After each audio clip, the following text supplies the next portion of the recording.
So when Milton Friedman first proposed the idea of education vouchers, and since that time, and that was what, I forget when that was, but the the cost per child, the amount that the government puts in per child, has about tripled, adjusted for inflation.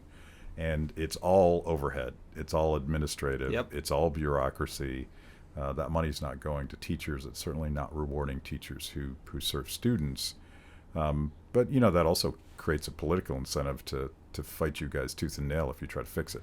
Yep, 100%. And you bring a good point about the teachers and the pay scale. Like, people think that all that money is going to the teachers, but in reality it's going to the bureaucratic bloat. And then there's also the issue with tenure, where you have teachers that maybe don't do a great job. I know where I'm from, there were certainly teachers that didn't do a great job, that were just kind of there for the paycheck.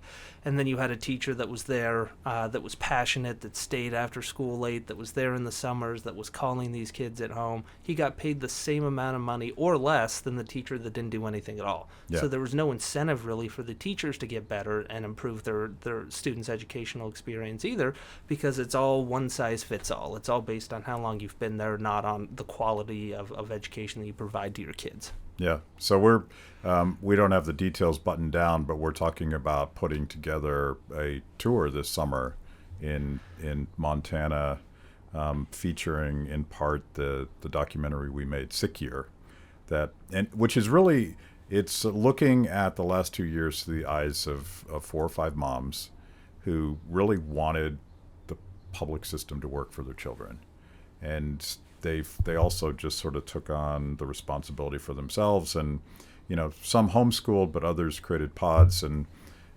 what I think about that documentary is that it empowers a lot of parents and usually moms, not always, that people that are like, I could never do that. That's too overwhelming. It's too big of a responsibility. I have a job, all that stuff. So we're wanting to turn on some parents to what they could do for themselves, and also what they could do to rein in the government overreach in their child's education. Yeah, and that tour that we're looking at in Montana is to do exactly what you said. We want to show parents that they have so much going on. I mean, especially in today's day and age with inflation the way it is, where typically both parents have to work. They don't have the time to research all this, let alone homeschool their kid. And they think that there's no other option. They think that they're stuck in this situation. There's nothing they can do to change it. But what your documentary did is show people that they're not alone. It's just a way of, and I think that that's a big step in the process. It's just showing people that they're in this with a whole group of us, that we're going to have their back. We're going to help them. There's different ways. There's pod learning. There's private school. There's all these different options out there if we just have the will and the organization and the capacity to affect and impact change, which we can do, again, at the local and state level. We don't have to go and change the structure of the U.S. Senate. We don't have to worry about the filibuster. We don't have to worry about any of that stuff at the local level, though those are very important issues. We can do it all as a community, as people. If we come together and fight for an equal cause, amazing things can happen.